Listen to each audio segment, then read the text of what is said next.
I refused to pay for my golden child sister's wedding, despite my parents' demands. At the wedding, they said, we took out a substantial loan for this wedding. Our son has offered to cover it.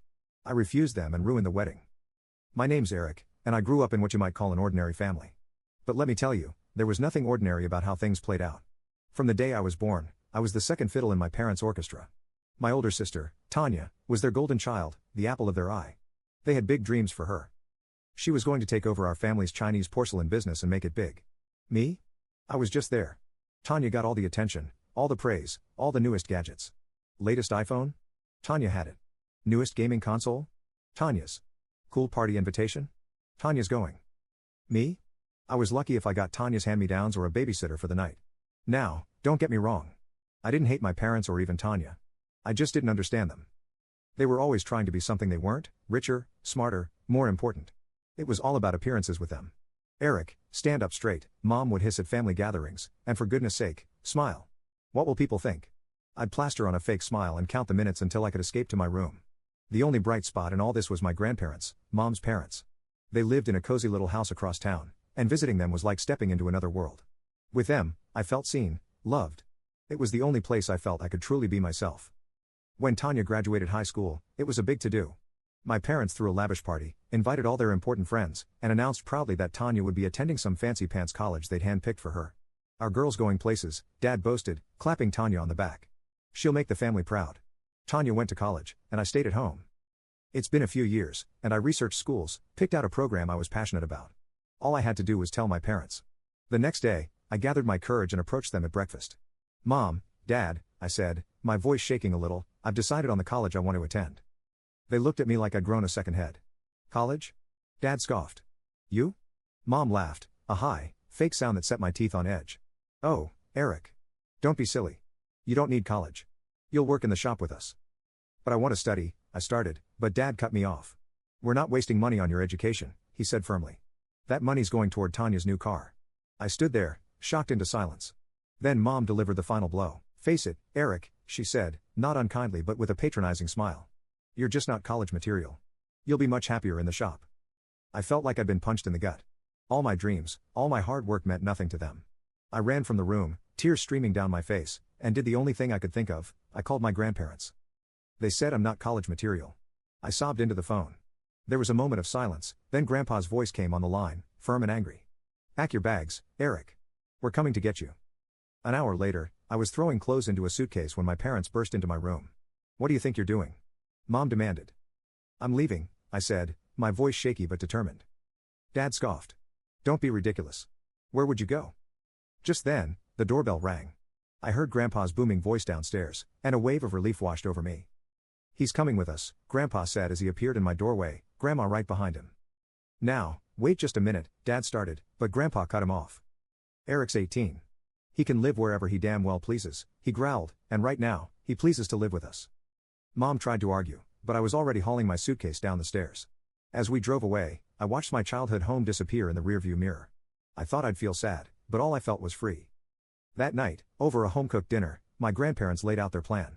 We've been saving for years, Grandma said, reaching for my hand. We always knew you were destined for great things, Eric. We want to pay for your college. And just like that, my life changed. I enrolled in the college of my dreams, ready to tackle whatever came my way. Every month, without fail, a small amount of money would appear in my account for accommodation, the note always said. I threw myself into my studies with a passion I never knew I had. Late nights in the library, heated debates in class, projects that challenged me in ways I'd never been challenged before. I loved every minute of it. One day, after presenting a particularly difficult project, my professor pulled me aside. Eric, I'm impressed, she said, a rare smile on her usually stern face. How would you like to intern at Stellar Corp this summer? My jaw dropped. Stellar Corp was the most prestigious company in the city. Everyone wanted to work there. Are you serious? I stammered. She nodded. I'm recommending you personally. Don't let me down, I practically floated out of the classroom. Me, Eric, the guy who was not college material, landing an internship at Stellar Corporation for the first time in my life, I felt like I was exactly where I was meant to be. The future was wide open, and I was ready to grab it with both hands. I was in my third year of college when the unexpected call came. My older sister, Tanya, had already graduated and landed a job. She'd been bragging about some big promotion. And now, my parents, who had hardly spoken to me in years, suddenly wanted me to come home to share in Tanya's success. I spent the next few days debating whether to go. Part of me wanted to stay away, to protect the life I'd built for myself, but another part. Well, maybe things had changed. Maybe they finally saw me differently. In the end, I decided to go. What's the worst that could happen, right? I arrived at my old house on Friday evening, feeling like a stranger as I walked up the familiar driveway. Mom answered the door, all smiles and air kisses. I just finished unpacking when I heard the front door open, and Tanya's voice drifted up the stairs. Mom, Dad, we're here. Curious, I headed downstairs. Tanya was standing in the living room, her arm around a handsome blonde guy I'd never seen before. Everyone, I'd like you to meet Sam, Tanya announced, beaming. My fiancé. Mom let out a squeal that could have shattered glass, while Dad pumped Tanya's hand enthusiastically. I stood on the sidelines, feeling like an outsider at a party I hadn't been invited to. It's nice to meet you, I said to Sam, who smiled warmly at me. You must be Eric. Tanya's told me so much about you, Sam said. I doubted that, but I appreciated the effort. As we all sat down, the story came out. Tanya and Sam had been dating all through college, and now that they'd graduated, they decided to tie the knot. So, Sam, Mom said, leaning forward eagerly, tell us about your family. What do your parents do? Sam smiled. Oh, they're in business. They own a chain of high-end boutiques across the country. I swear I could see dollar signs light up in my parents' eyes. Dad puffed up like a peacock. Well, we're thrilled to welcome you to the family, he declared. Now, about the wedding. I think we should spare no expense. In fact, I'd be happy to cover half the cost myself. I nearly choked on my drink. Half the wedding costs? This from the man who wouldn't spend a dime on my college education? That's very generous, Sam said, looking a bit uncomfortable, but really, there's no need. Nonsense. Dad boomed. We want this to be the event of the season. Nothing but the best for my daughter and her groom. I caught Tanya's eye across the room. She looked embarrassed, uncomfortable. It was hard to tell. For a moment, I almost felt sorry for her. As the evening wore on, the wedding plans grew more and more extravagant. A 5-star venue, gourmet catering, designer dresses. My parents were going all out to impress Sam's family. The next morning, I woke up to the sound of raised voices downstairs. Groaning, I dragged myself out of bed and crept down the stairs, curious about what new drama was unfolding. Tanya and Sam were standing in the living room, a sleek folder in Sam's hands. My parents sat on the couch, looking confused. What do you mean, another city? Dad was saying, his face turning an alarming shade of red. Sam opened the folder, revealing glossy photos of a stunning beach resort. We've always dreamed of a destination wedding, he explained, his voice excited. Look at this place. It's perfect. I watched as my father's eyes bulged at the price list Sam handed him. This is ridiculous, he spluttered. It's 3 times what we discussed. But Dad, Tanya argued, you said you wanted the best. This is the best. Dad stood up, his fists clenched. I meant the best in our hometown, where our friends can attend. Who's going to travel across the country for your wedding? Our friends will, Sam said softly, looking hurt. The argument escalated quickly. Dad insisted on a local wedding, while Tanya and Sam stood their ground on the destination plan. I stood in the corner, feeling like I was watching a tennis match, my head swiveling back and forth between the two sides. Finally, Dad exploded. Enough. It's either a wedding here, the way I want it, or you're on your own. The room fell silent. Tanya's face hardened, a look I'd never seen before. Fine, she said coldly. We'll do it on our own. With that, she grabbed Sam's hand and stormed out, slamming the door behind them. Dad collapsed onto the couch, his face in his hands. Mom fluttered around him, murmuring soothing words. I stood there awkwardly, not sure what to do. I'm going to head back to college, I said quietly. Neither of them responded. I packed my bags and left, grateful to escape the tension-filled house. Back at college, I threw myself into my studies, trying to forget the family drama. Weeks turned into months, and life went on. I was deep into my final project when I got the call that changed everything. Is this Eric Thompson? A formal voice asked. Yes, that's me, I replied, my heart racing. This is Mr. Johnson from Johnson Associates law firm. I'm afraid I have some bad news. Your grandparents, Robert and Margaret Thompson, were in a car accident 3 days ago. I'm sorry to inform you that they didn't survive. The world seemed to tilt on its axis. My grandparents, gone? It couldn't be true. They were the only ones who had ever truly believed in me, supported me. And now? Ms. Thompson, the lawyer's voice brought me back to reality. There's something else we need to discuss. Your grandparents will. I listened in a daze as Mr. Johnson explained that I was the sole beneficiary. My grandparents had left me everything, their cozy house, their savings, everything. I sat on my bed after the call ended, trying to process it all. Grief for my grandparents warred with disbelief over my inheritance. I was now the owner of a house and had a substantial amount of money in the bank. The dust had barely settled on my grandparents' funeral when the vultures started circling. I was still trying to process my grief when Tanya showed up at my door, all smiles and sisterly love. Eric, bro, she exclaimed, pulling me into a hug that felt about as genuine as a $3 bill. How are you holding up? I stepped back, eyeing her warily. I'm managing. What are you doing here, Tanya? She sauntered into my apartment like she owned the place, making herself comfortable on my couch. Well, I heard about Grandma and Grandpa's will. That's quite a windfall you got there. And there it was. I crossed my arms, already knowing where this was heading. Look, Eric, Tanya said, her voice taking on that wheedling tone I knew all too well. Sam and I are still trying to put together our dream wedding, and now that you've come into some money. I cut her off. No, Tanya. I'm not paying for your wedding. Her face fell, then hardened. Come on, Eric. Don't be selfish. It's not like you earned that money. We all know you were just sucking up to them to get their money. The accusation hit me like a slap in the face. How dare you? I hissed. I loved them. They were the only ones who ever believed in me. Yeah, because you played them like a fiddle. Tanya was on her feet now, shouting, poor little Eric. So neglected. Give me a break. At least I'm not a spoiled brat who thinks the world owes him a fancy wedding. I shot back. We went back and forth, hurling accusations and old grievances at each other. Years of resentment and hurt came pouring out. By the time Tanya stormed out, slamming the door behind her, I was shaking with anger and hurt. I thought that was the end of it. I was wrong. A few days later, my phone exploded with messages from relatives I hadn't heard from in years.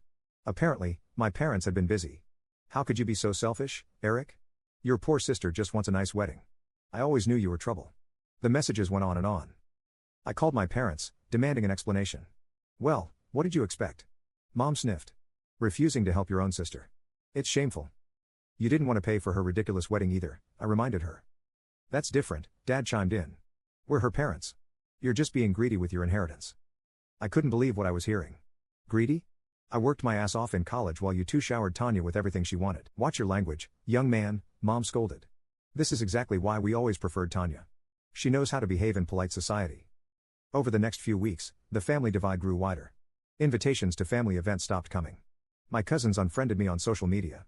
It was like I'd been erased from the family tree overnight. At first, it hurt a lot. But as the days went by, I started to feel relieved. No more pretending. No more walking on eggshells. No more feeling like the family disappointment. I threw myself into my studies with renewed vigor. I had one semester left, and I was determined to graduate with honors. My grandparents had believed in me, had given me this amazing gift. I wasn't about to let them down.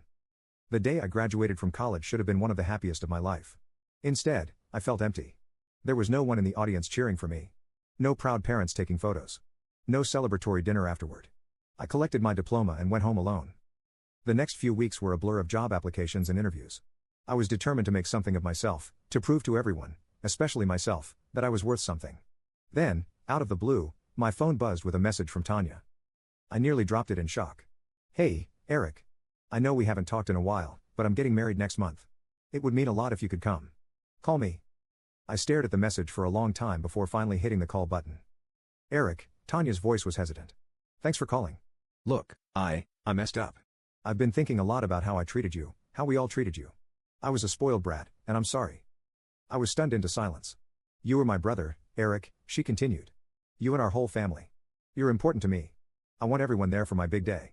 Please say you'll come. I felt a lump in my throat. I'll think about it, I managed to say before hanging up. The day of the wedding arrived, and I found myself standing outside an elegant hotel, clutching an expensive gift and feeling like I was about to walk into the lion's den. The venue was stunning.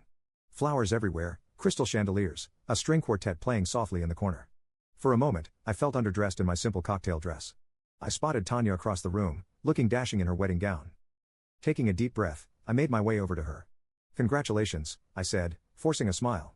Tanya's face lit up. Eric, you came.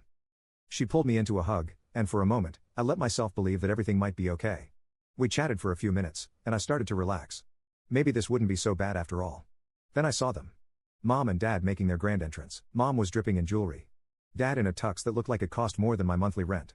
They swept into the room like royalty, greeting guests with air kisses and condescending smiles. Oh, darling, my daughter's wedding is just divine, I overheard Mom saying to another guest. Of course, we spared no expense. Only the best for our Tanya. I had to stifle a laugh. Same old Mom and Dad, always putting on a show. As the evening wore on, I did my best to avoid them, sticking to the edges of the room and making small talk with distant relatives who didn't seem to remember our falling out. But I couldn't shake the feeling that something was off.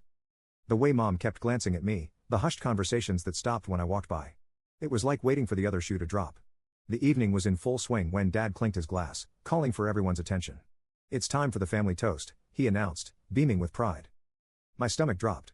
I hadn't prepared anything, But before I could protest, Mom was dragging me towards the stage. I stumbled after my parents, feeling like a lamb being led to slaughter.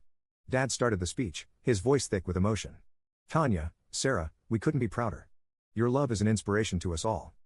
Mom chimed in, "We've always been a close-knit family, supporting each other through thick and thin." I stood there, trying to keep a neutral expression, wondering what alternate reality they were living in. Then Dad dropped the bomb. "In fact, we love Tanya so much that we took out a substantial loan to pay for this beautiful wedding." Wait. What? I thought they'd refuse to pay for the destination wedding. But Dad wasn't finished. "Of course, we won't be paying back that loan ourselves. No. Our wonderful son, Eric, has generously offered to cover it." The world seemed to tilt on its axis. I felt all the blood drain from my face as every eye in the room turned to me. What? I stammered, my voice echoing through the microphone. There must be some mistake. I never agreed to that. Mom's hand clamped down on my arm, her fingernails digging into my skin. "Smile and agree, dear," she hissed through clenched teeth. But I was done playing along. I wrenched my arm free and stepped up to the microphone. "I'm sorry, but this is the first I'm hearing about any loan. I never agreed to pay for Tanya's wedding." The room erupted into shocked whispers. I saw Tanya and Sarah exchanging panicked glances. "Eric, darling," Mom said, her voice sickly sweet as she tried to salvage the situation. "Don't be modest. We all know how generous you are with your inheritance." That was the last straw. "Generous? You mean the inheritance you all tried to guilt me out of? The one you said I didn't deserve?" Dad tried to grab the microphone, but I held on tight. "I'm sorry, but I won't be paying for this wedding. I wasn't even consulted about it." "You ungrateful little bastard." Dad snarled, forgetting the microphone was still on. His words echoed through the ballroom, causing several guests to gasp. Mom's carefully cultivated mask of politeness crumbled. "We should have thrown you out on the street years ago. You're worthless. You hear me? Worthless." I stood there, shock and hurt warring inside me. Then, a calm settled over me. Without another word, I handed the microphone to the wide-eyed DJ and walked off the stage. As I made my way through the stunned crowd, I heard my parents' voices behind me, alternating between apologies to the guests and more insults hurled at my back. I made it to my car before the tears started. As I drove home, my phone exploded with messages, some supportive, most accusatory. I blocked them all. At home, I double-locked the door and sank to the floor, my mind reeling. Had this all been a setup? Had Tanya's apology just been a ploy to get me to pay for her wedding? I felt sick. Betrayed. Angry. But underneath it all, there was a small spark of relief. The mask had finally come off. There was no more pretending, no more hoping for a family that clearly didn't want me. I woke up the next morning feeling like I'd been hit by a truck. My eyes were puffy from crying, and my head pounded with the mother of all headaches. I was contemplating spending the entire day in bed when there was a knock at the door. Peering through the peephole, I was shocked to see Tanya standing there, looking as rough as I felt. "Eric, please." He called through the door. "I've been trying to reach you all night. Can we talk?" Part of me wanted to tell him to go to hell, but curiosity won out. I opened the door a crack, eyeing him warily. "What do you want, Tanya?" He held up his hands in surrender to apologize and explain. "Please, can I come in?" Against my better judgment, I let him in. We sat at my small kitchen table, 2 cups of coffee between us like a peace offering. "I swear to you, Eric, I had no idea about Mom and Dad's plan," Tanya began, his voice thick with emotion. "When you stormed out, I confronted them. It was ugly." I snorted. "Yeah, I bet." "No, you don't understand," Tanya insisted. "Sarah and I, we never asked them for money. We were paying for the wedding ourselves. This whole loan thing. It was all their idea. They wanted to look good in front of Sarah's family." I felt a weight lift off my chest. "So you didn't set me up?" "God, no, Eric. I meant what I said before the wedding. I want to make things right between us." As Tanya talked, I saw a side of him I'd never seen before. He told me about how Sarah had opened his eyes to how dysfunctional our family was, how her parents treated their children with love and respect, not as pawns in some social climbing game. "Sarah's parents are loaded," Tanya said with a wry smile. "But you'd never know it. They're the most down-to-earth people I've ever met. When they heard what happened, they offered to pay off Mom and Dad's loan." "What?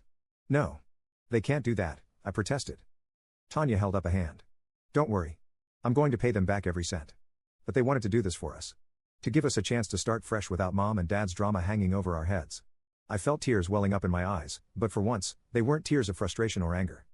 "So what now?" I asked. Tanya reached across the table and took my hand. "Now, we start over as a real family. Sarah and I want you in our lives, Eric. No strings attached." We talked for hours, really talked, for what felt like the first time in our lives. By the time Tanya left, I felt like I'd gotten my brother back. The next few months were a whirlwind. I landed a job at a marketing firm, throwing myself into work with a passion I never knew I had. Tanya and Sarah became regular fixtures in my life, dropping by for dinner or movie nights. One sunny afternoon, Tanya and Sarah showed up at my door with matching grins. We have news. Sarah said, practically bouncing with excitement. You are going to be an uncle. I squealed and pulled them both into a hug. As we celebrated, I couldn't help but marvel at how much had changed. Our parents tried to worm their way back into our lives when they heard about the baby, but Tanya and I stood firm. We were done with their manipulation and drama. It wasn't easy cutting them out, but we had each other now. And sometimes, the family you choose is stronger than the one you're born into.